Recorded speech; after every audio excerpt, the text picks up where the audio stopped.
அன்பான இனிய உறவுகளே, வேலையெல்லாம் முடிச்சுட்டு இங்கே என்ன பண்ணுறாங்க, பழனி வந்து பார்சல் கொண்டு போயிட்டுருக்காங்க. சுகன்யா போயிட்டு அவங்க சித்தி விட யாரோ அவங்க வீட்டில் போய் உட்காந்து பேசிகிட்டு இருக்காங்க. என்னம்மா உனக்கு கல்யாணம் ஆயிடுச்சு, எனக்கு தெரியாமல் போச்சே அப்படிங்குது. பரவாயில்ல அப்படின்னு சொல்லிட்டு இருக்கேல, அங்கே கரெக்டாக வந்து அக்கா அக்கா சித்தி பொண்ணு அவங்க.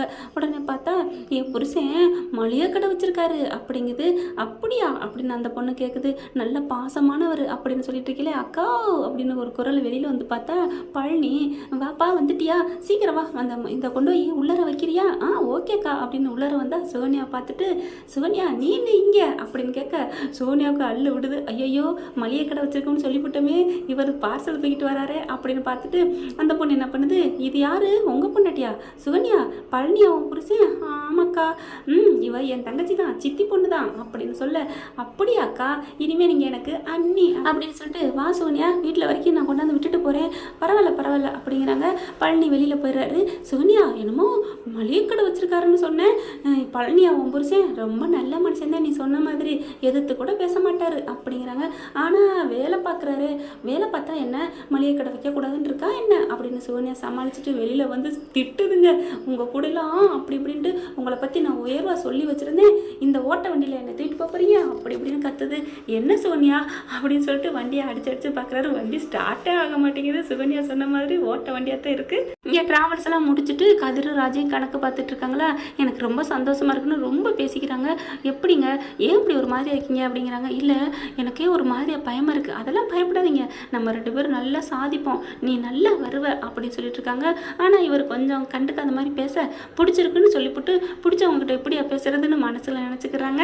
அடுத்து 2 பேரும் நல்லா சாதிப்போம்னு சொல்லிட்டு ஐஃபை அடிச்சுக்கிறாங்க. சூப்பராக. அப்போ ஃபோன் வருது, கதிருக்கு வேலை வந்துடுது. அந்த ஃப்ரெண்டு வந்து கூட்டிகிட்டு போகிறாங்க.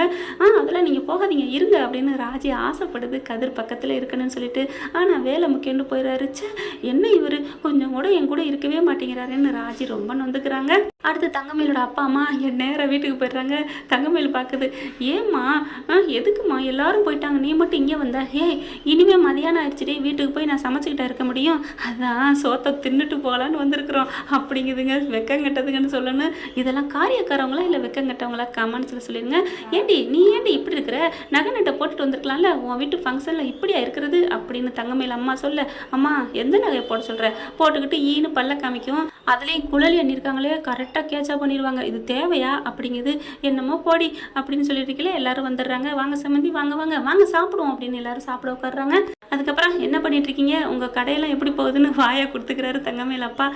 நல்லா போகுது, உங்கள் வேலை எப்படி போயிட்டுருக்கு, என் வேலை கொஞ்சம் டல்லாக இருக்குது, வேலை இப்போதைக்கு இல்லை அப்படின்றாரு. உங்கள் இதுலேயே ட்ராவல்ஸில் எனக்கு ஒரு வேலை போட்டு கொடுக்குறீங்களா அப்படின்னு சொன்னோடனே தங்கமேலுக்கு அள்ளு விடுது. அப்படியே ஒரு மாதிரியாக தூக்கி போடுறாங்க. அதுக்கப்புறம் என் மளிகை கடையில் நீங்கள் வேலைக்கு வாங்க, உங்களுக்கு ஆட்சேபனை இல்லைனா அப்படின்ட்டு போயிடுறாரு. அவங்க எல்லாம் சரின்ட்டு போனதுக்கப்புறம், அம்மா அப்பா நீ சும்மாவே இருக்க மாட்டியா அப்படின்னு கத்துது தங்கமேல். அடி சும்மா இருடி, அவன் அப்பா இன்னைக்கு உருப்படியானது பேசியிருக்காரு, வேலைக்கு போட்டுமே அப்படின்னு மளிகை கடையில் வேலைக்கு சேர்த்துட்றாங்க. அங்கே பார்த்தா சரவணை செம்ம கத்துறாரு. ஏப்பா அவர் எங்கே சேர்க்குறீங்க அப்படின்ட்டு. ஏன்னா பொண்டாட்டி வீட்டு மேலே கோவத்தலான்னு இருக்காரு. ஒரு உண்மை தெரிஞ்சதுக்கே இப்படி இருக்காரு சரவணை.